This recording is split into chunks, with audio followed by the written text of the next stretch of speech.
Welcome to Growing Your Team, a podcast designed for small business owners seeking to grow their company with the help of employees and contractors. Your time is limited, which means growing and leveraging teams is essential for business success. The Growing Your Team podcast is the place to learn tips and techniques designed to help you know when it's the right time to hire, how to select perfect fit team members, and how to maximize productivity while creating a positive work environment. Drawing from her 10-plus years of leadership and hiring experience, here is your host, Jamie Van Kuyk.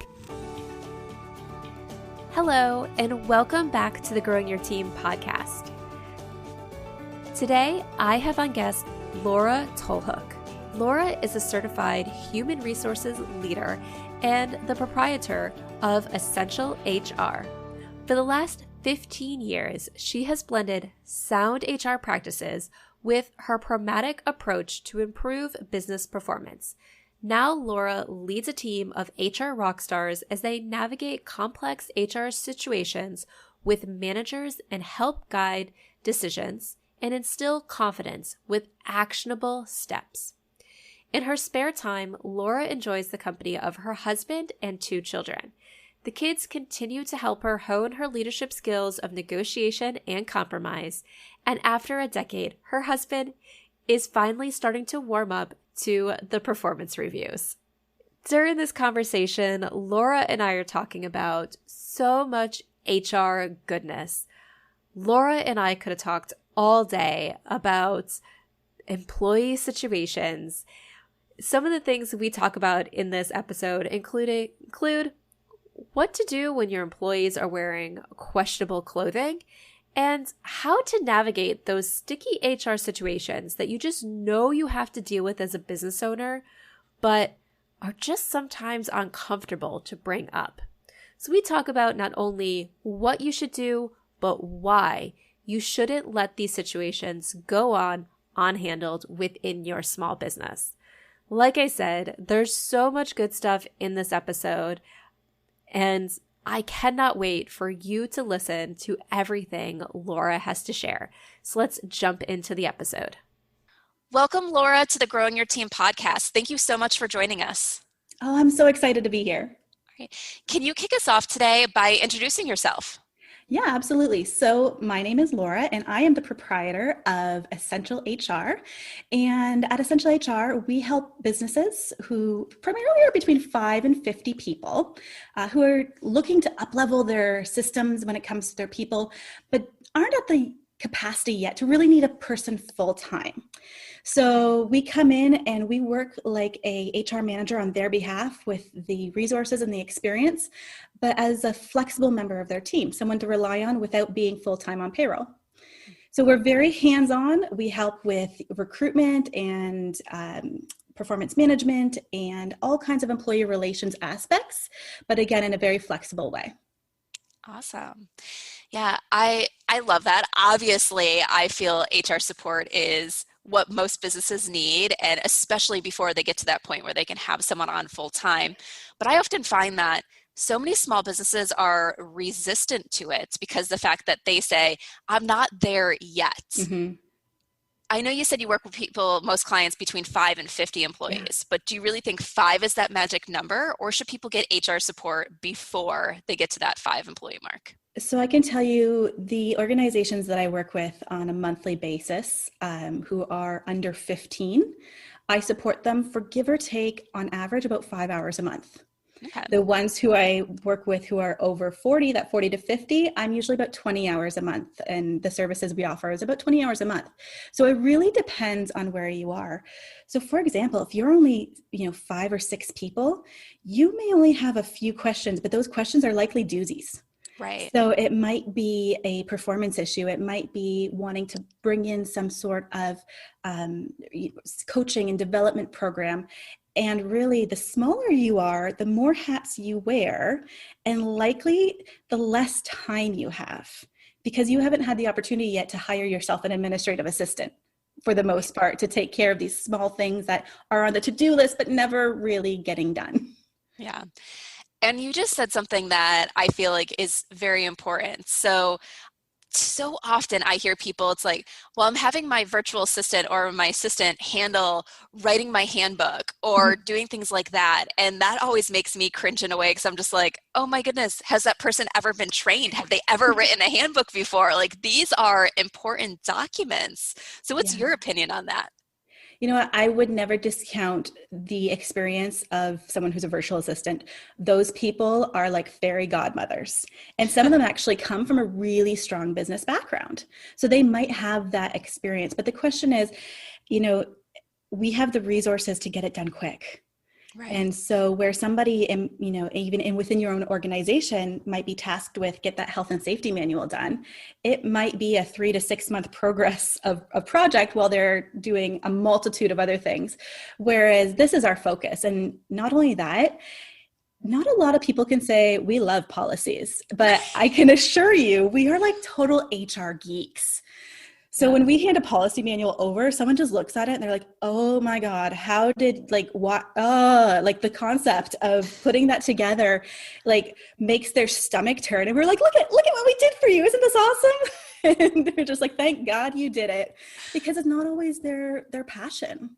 Right. And I can totally feel you on that. Like, as we were talking about before we started recording, the HR policy is not my side of things. I focus on the hiring and teaching people how to really manage their team. But when it comes to policy with my clients, I'm always like, all right, you need to go speak to someone else, because I don't want to spend the time like researching and doing everything and making sure you're compliant by state and all these different like regulations that go into things. So I am so thankful for people like you that, even though I work in kind of the HR space, but have that other area of expertise. And like you were saying, like, I love writing a strategy for finding your perfect hire. And most of my clients have that same reaction. Like you say, your clients do with the policies, because like, they're like, how did you come up with this? Like, where did you write this? And I was like, oh, to me, it's so much fun to be like, this is what you want. Let me go research and come up with the best interview questions and why you need to ask this, and piecing it all together. And I'm just like, here you go. And I'm so proud of it. And they're just like, thank you. Yay. Thank God somebody did it for me. Yes. Well, I'll give you we have actually 2 clients this month who are revamping their vacation policy to go from like an accrual behind the scenes and to like a, because they pay it out on every paycheck. And what they're finding is their people never actually take vacation because they're not technically taking that 4 or 6% and saving it up to take a week off. So they can't take the week off because it would be an unpaid week. So we have 2 clients this month who were changing it to be, accrual behind the scenes, and then we pay it out when you actually take vacation. And the little minutia ideas of what has to happen in order to make that a seamless transition for everybody across the board without, hurting somebody's income or without, really ticking somebody off because they're now technically losing 4% off of every pay. It takes a lot. And my colleague and I mean, we were like, oh, and here's an option, and here's another option. Oh, they could do it this way. And we're like, there must be something wrong with us. But we absolutely love this stuff. Wow, it's great. We need people like you so our businesses can run well and we can do the right things. I find that so many small business owners, when they're going to hire their first employee, they've never thought things like vacation, benefits, policies. They're like, we'll just figure it out as we go. And I'm just like, for some of that stuff, you really can't yet. You need your policies in place before you bring the person in, especially when it comes to vacation and pay time off and all that stuff. Yeah, I always say you want to have the basics. So when like the person goes home at the end of the day and their spouse says, so what do you have to wear tomorrow? What time do you start? Do I have to buy you new chinos? Like, when can we go on vacation? Is September's vacation still on? Like, all those little things, you want to provide them with the information that they can say, oh, it's right here. Oh, it's right here. And not wait till that non-awkward time about 8 weeks into their, onboarding with you to say, hey, so I was supposed to go to the Poconos 6 weeks from now. Am I still allowed to go? Is that in our vacation policy? Because they've been holding on to that for 8 weeks, trying to figure out when the perfect time to ask that before they would, get to their end of their probation period. Right. No, exactly. It's like your employees want to know, they want to be informed. And like you're saying, they might not always feel comfortable asking. So putting the information out there, and it makes things so much easier. Yeah. Yeah. And a lot of people get stuck behind, well, if I put policies in place and there's all these rules, especially small business owners, because we love flexibility, right? We don't want a set of rules to put in our box with our 7 or 8 employees. But the rules aren't necessarily hard and fast. Like, let's be honest, your policies are your policies. And as long as they kind of, I shouldn't say kind of, as long as they do comply with state or province legislation, then you have the ability to flex those and rewrite them as necessary. They're not, they're not the 10 commandments chiseled into rocks by any means. Yeah. Yeah. I know one of my past clients, we were talking about vacation policy, and they're like, well, I don't want someone coming in and working for me for a week and then being able to take their vacation. So like, they're like, let's build it in where they can't take the vacation until like 6 months in. And I'm like, okay, that's fine. But then they're like, well, do I want to do that? Because what if they legitimately need a day off between now and 6 months? And I was just like, just because you put it in the policy doesn't mean you can't make an exception and allow them to take that day off. Yeah. You're just protecting yourself so they don't come in on week 2 and being like, hey, my 2-week vacation, I'm taking that weeks 3 and 4, see ya, and then I'm going to quit week 5. You don't want to be the owner who says, sorry about your wedding in 3 weeks. You better cancel that honeymoon just because you started a new job. Right. Absolutely. I think really at the end of the day, those policies not only make everything a little bit more clear for employees, but they really define your culture. Right. And we think of it as like these cold, hard documents, but really they define how you're going to operate.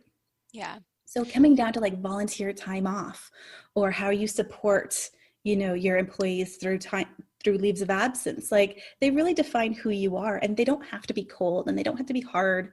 They don't have to be bureaucratic. Yeah, exactly. Let's talk about something else that kind of defines culture. One of the things that I know can sometimes make awkward conversations, because as the business owner, as the boss, you don't know what to say, even though you have opinions about it. And that is employee dress. There's some things where your company has specific rules. This is the shirt you wear. This is the pants you wear. Other times it's a little bit more up to interpretation of how someone is going to decide what to wear to work. Yeah. So let's talk about that, the rules that people set and what you can do when someone is not meeting your standards. So a lot of companies are going way more casual, which is, personally, I don't mind at all. I'm not really, after spending 7 years in a warehouse environment, I no longer can wear high heels anyways. So this casual work environment is fantastic for me, and it is for a lot of other people too. So when you get to that more casual work environment, I think the lines actually get a little bit more blurry. Mm-hmm. So it's not even business casual. It's, there's new definitions, is it chinos? Is it tights? I don't think there was a policy prior to 2005 that didn't say leggings were not okay. Leggings were not a thing prior to about 2005. And all of a sudden, I don't know very many women who don't wear leggings on a regular basis. So those policies do go in flex, and you're like, okay, so are these leggings okay? Are these like how do we determine that? Right. And do you really want to start, pulling pictures off of a website to say these leggings are okay, but these ones are not? That's not how business owners want to represent themselves. And a lot of companies are even going to this like policy that says dress appropriately, which is great. But as an employee, when I'm starting a new job, dress appropriately doesn't give me the right idea when I start going into that workplace. Right. When I had one company that I started going in that I worked for, and their dress code was for women was polos or button-up shirts. And so I went out and bought polos and button-up shirts because I actually didn't own any, only to find out that when I showed up, nobody wore a polo.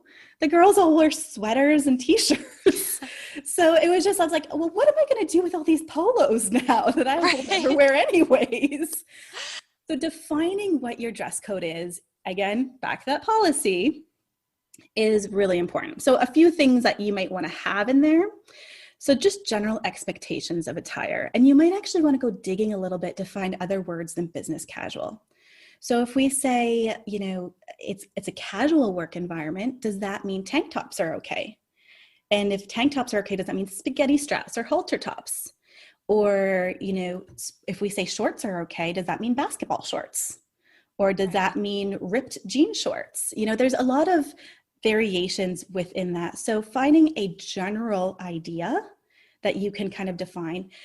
I'm not really a big fan of writing out all of those small things. I like to give the benefit of the doubt to an individual. If we have a casual work environment, this is what's okay. Maybe even a few pictures of what our ideal candidate or ideal employee would wear to work. Maybe it's, jeans and a t-shirt is okay. And then maybe flip-flops and a tank top is not. So just giving that general idea is a great idea. So what clothes are prohibited? Sport shorts, yoga pants might not be high on the priority list of your employees' workwear. Flip-flops might not be an appropriate use of, footwear for your workplace.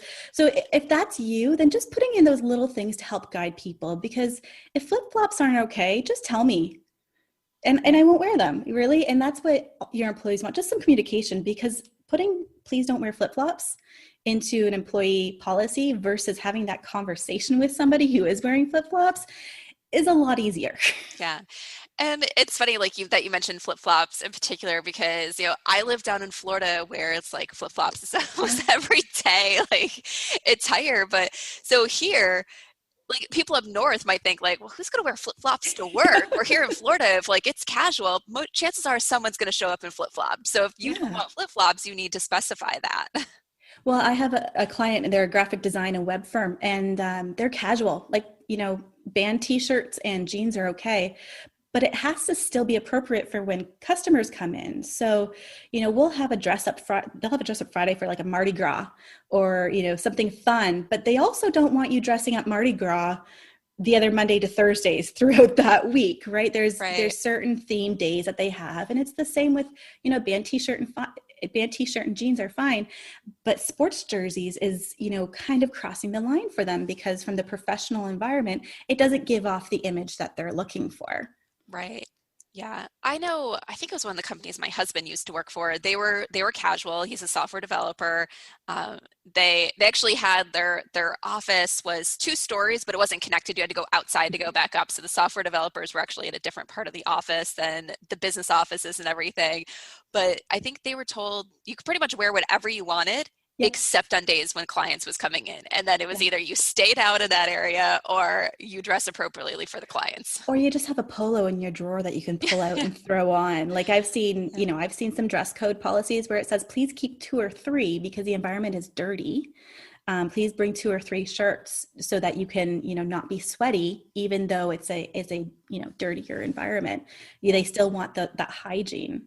Yeah. One of the things I think is important is just outlining, clothing that's sexist, racist, discriminatory statements that could be perceived by either internal or external people inappropriately I think is pretty important to outline. So, for example, I was doing an orientation for a company that I worked for, and a couple weeks later, I saw one of our new hires, and he was a young guy, really cool, really nice guy. And he was wearing a bracelet that was put out by the Breast Cancer Awareness Foundation. But all it stood on it, all that you could see was "I love boobies."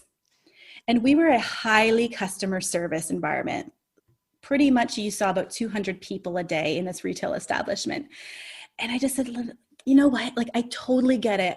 I'm all for that organization, but that bracelet could be perceived as a little bit off-putting if that's all the customer saw and didn't see the logo on the other side of it that, supported the Breast Cancer Foundation. And he's like, oh no, I totally get it. He didn't see it that way. And so it's just having those little conversations that kind of realign everybody with the standards that we're operating within. Right. Okay. So what about, I know this is something that a lot of us are learning about and trying to get better about when it comes to dress codes and policies and diversity. So creating a policy that allows people to express who they are at the same time, creating an environment where everybody looks everybody looks the same, and the khakis and chinos. And again, it comes down to human rights. So I would say 95% of the time throughout the year, everybody's going to be in alignment with dressing appropriately. It's going to be one-off situations that you may have to deal with. And you got to look at it two ways. So the first is it, is it religious or cultural, and is it crossing a line? Right. So most of the time, I would honestly say that any type of religious or cultural or any type of dress like that is likely not crossing a line. Unless there's a safety issue related to it, then it's probably just something that's different than you're used to, but it's not crossing a line. And that really shouldn't be discouraged by any means. Right. So perhaps, everybody needs a hard hat. And how does somebody wear a hard hat if they're wearing something that would inhibit them from wearing a hard hat? That has to be something that you look at as an individual situation and see what kind of accommodation can be made. Okay. That's some good advice. Yeah. But from the flip side of it, if it's just somebody who likes to wear pink leggings that you can see through half the time, that might be a conversation you want to pull the individual aside and have a bit of a heart-to-heart, which, if you've never had that conversation before, it can be a little tough. But I think the more times you have it, the more you realize that the best way to approach it is, how would I want to be approached? Right. Yeah, that's a good point. I like that. So in your time helping companies through HR situations, what other sticky situations have you've had to help your clients through? Yeah. So one client I had, so we were doing a recruitment project with them, and she says to me, well, this girl is actually a friend of my cousin, and I looked her up on social media. Am I allowed to tell you that? And she's like, are we allowed to look people up on social media? And I said, well, there's pros and cons to that. And I guess at the end of the day, the question is, what are you looking for? Mm-hmm. So if someone asks me, let's weigh the pros and cons. So some pros might be, you get to see somebody when they let their guard down. And in this case, the person didn't have a lot on their social media, but there was a few things that weren't under like the private settings. And one, unfortunately, said a comment about how she was phoning it into work, which, left a bad taste in the client's mouth as to the potential of this recruit. But the cons of looking this stuff up is you don't get the actual environment that these comments are putting. So this comment was 4 years ago. And are we going to be now holding this against her because of something she wrote 4 years ago in a job that we don't really know what the circumstances were? Whether it was a great work environment or a horrible work environment, whether there was issues going on of harassment or discrimination, like there's so much more to the story that we don't know about. And so we're giving a judgment call on one comment that happened 4 years ago. But on the flip side, looking up information can also give us some pretty, discriminatory pieces of their personal life that may or may not sway our decision and may or may not be legal to sway our decision. Right. So, their religion, their political affiliation, their family life, really, their sexual orientation, all those things really don't come into play when we're talking about a hiring decision. But oftentimes those things are first and foremost when we're looking at social media. Right. That aligns so much with what I tell my clients, because sometimes I'll have clients ask, can I look at social media profiles when I'm recruiting? And I always say, we have to have a reason why we're looking. I have one client right now that's with the field that they're in, they use their social media profiles a lot for rapport building with potential clients. So they want to make sure that this person actually has a social media account, like that they're not putting certain, like that clients can go look them up and see who they are and not be turning off clients. So they kind of have a purpose and a reason. But we also had to develop where in the hiring process we'd bring that in because of the discriminatory factors. Because I tell them, I was like, while most places don't have laws against you looking at social media profiles, there's discrimination laws. And it doesn't matter how you find out about the information. If you use it in your hiring process, it's illegal.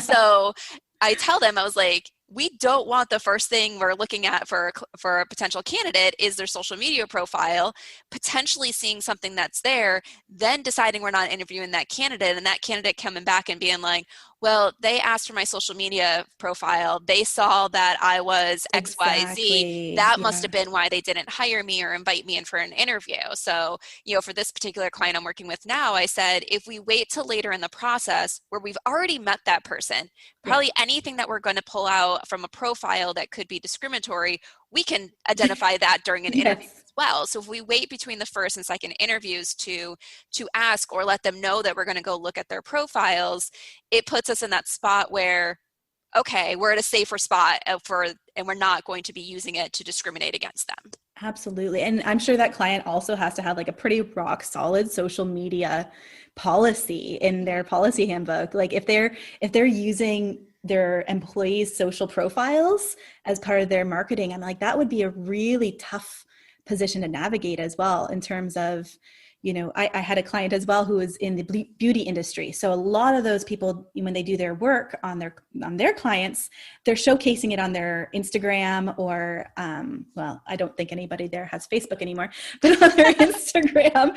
And so their clients are looking at these personal beauty consultants' Instagram, and the professionalism can sometimes have a weird line.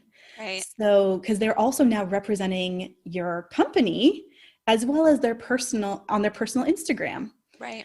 So you really have to have a rock solid personal social media profile policy if that's going to be the case. Right. And those are some of the things like many people don't think about. It's that they're like, okay, we're going to do XYZ.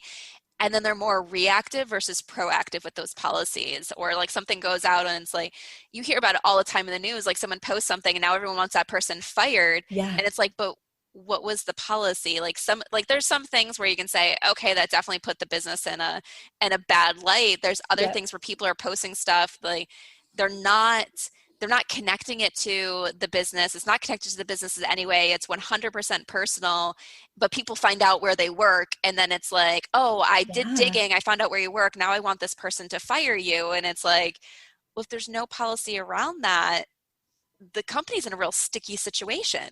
Yeah. And unless there's like a direct link to the company's reputation, it's a lot harder to hold them accountable. Mm-hmm.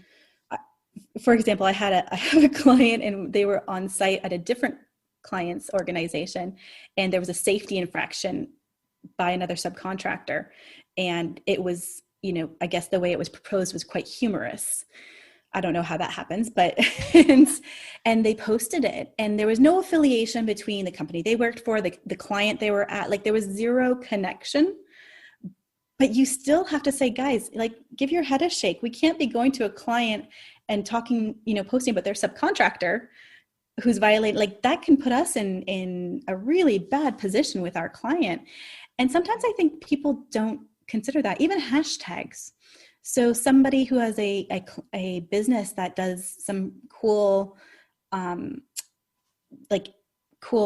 events with their employees, and if their employees are using hashtags all the time for these cool company events, and now these hashtags are showing up like concerts and parades and parties, and all of your social profile now looks like is all your people do is party, could have a double-edged sword. It's say, well, what a cool company culture. But I also say, do you ever work?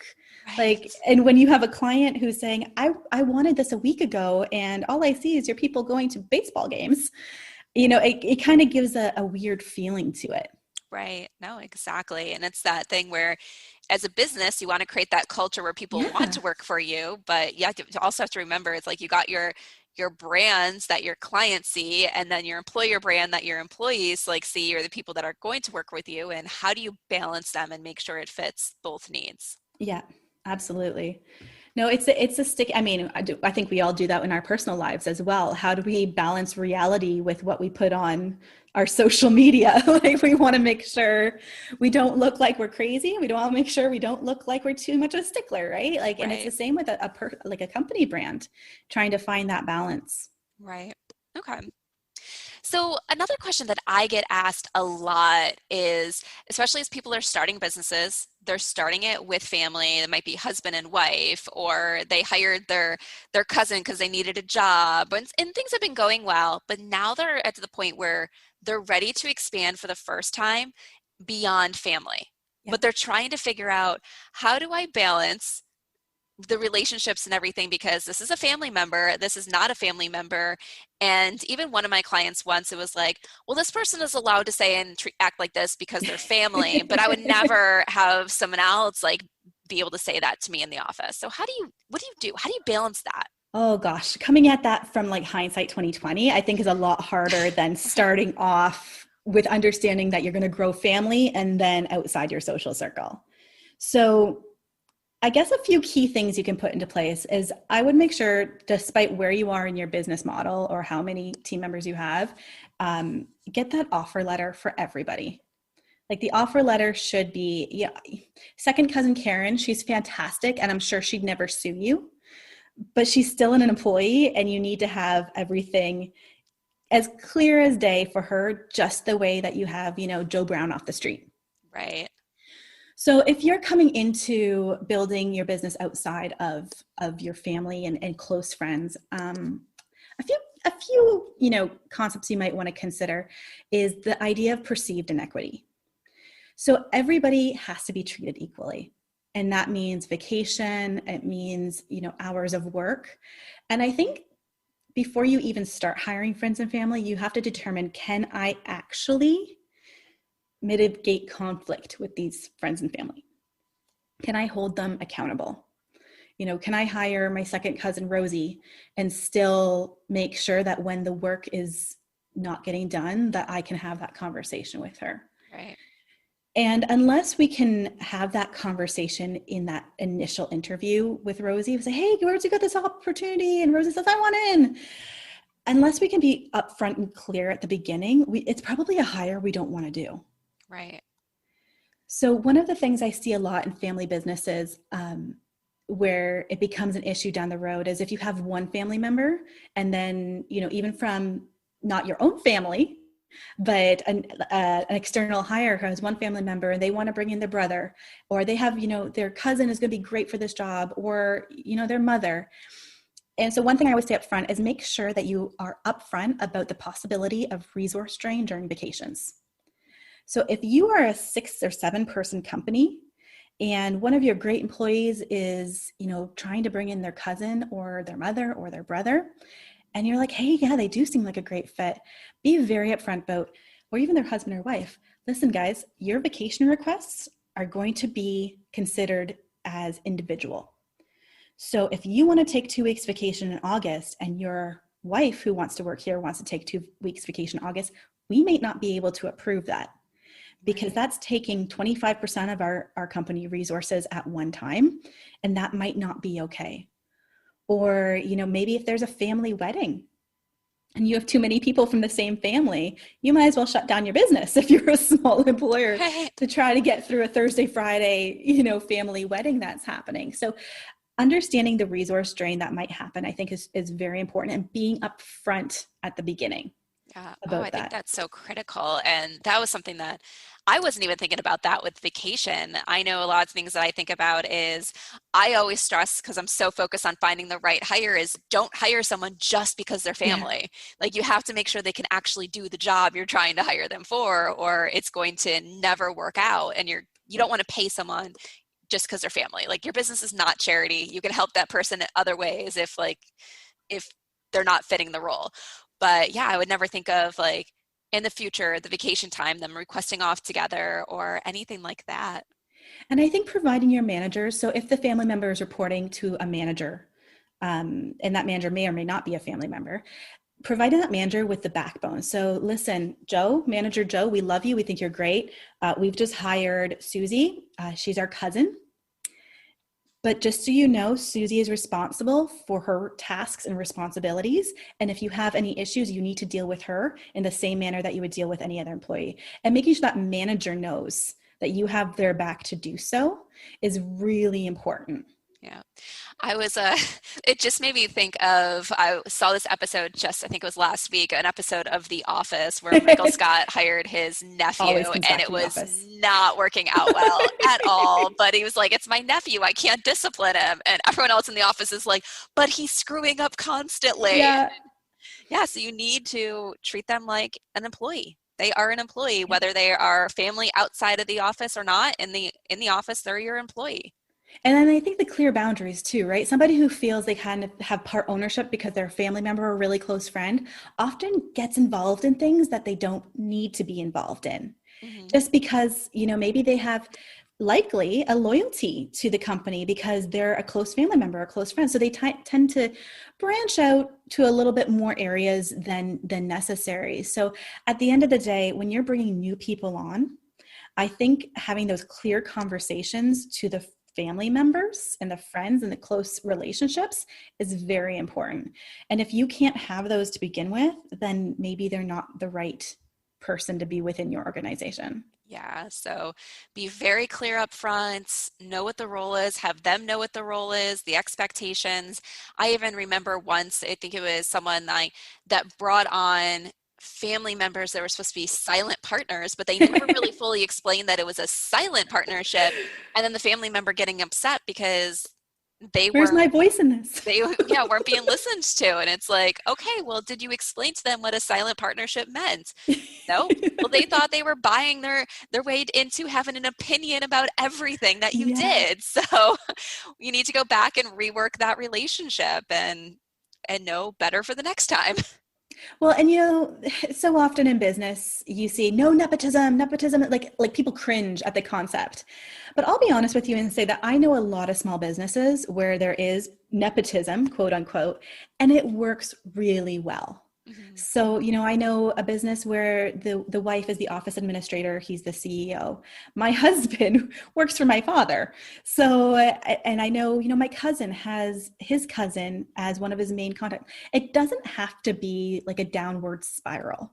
And right. I think sometimes we assume when we hear nepotism or family business that it is a downward spiral, but there is the ability for it to work really well.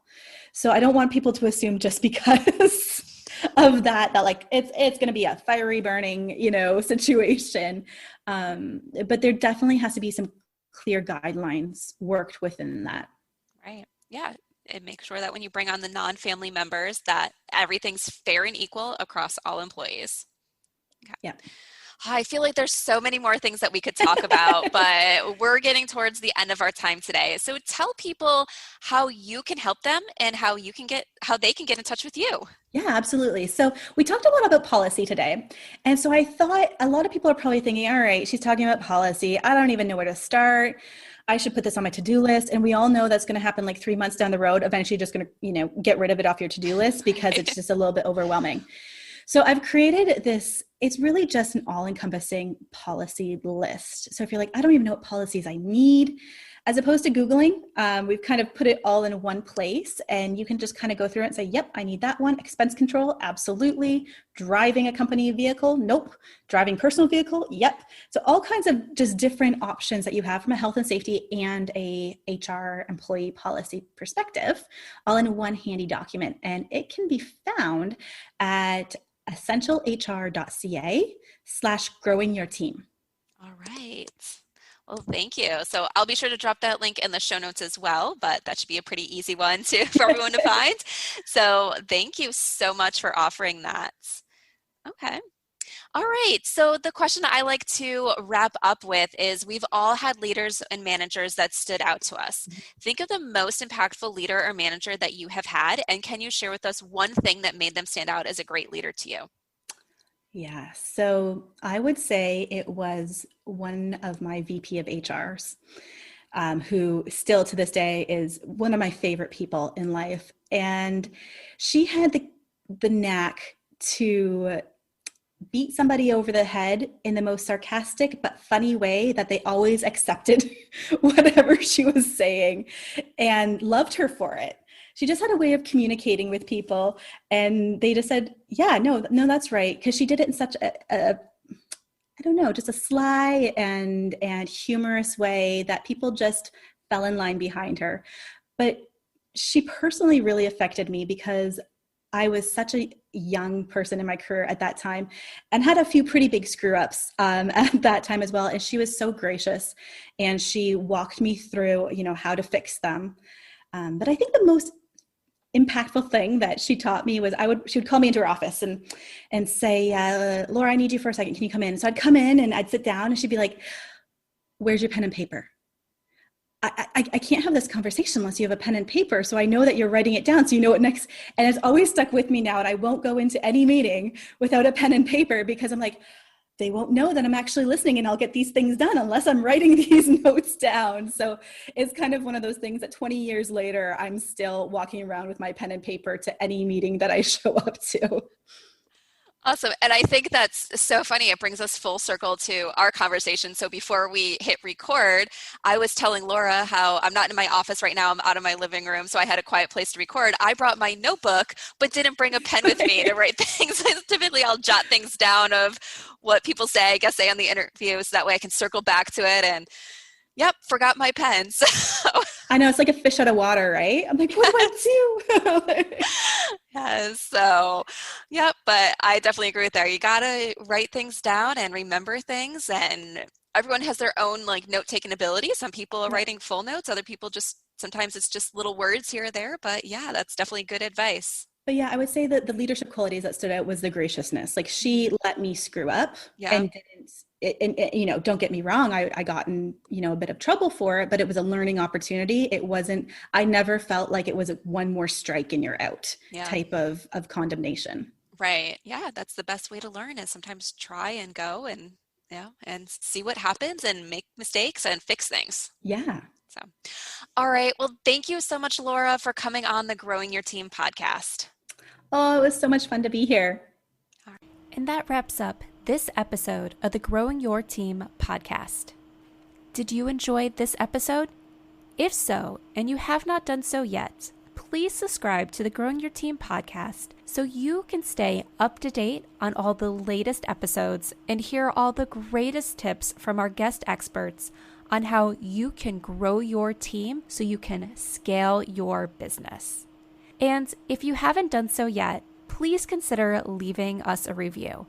I would love to hear what you think of the podcast, and your review will help other people decide if this is the right podcast for them. So once again, thank you for listening, and be sure to subscribe and leave us a review. Thank you for joining us for this episode of Growing Your Team with your host, Jamie Van Kuyk.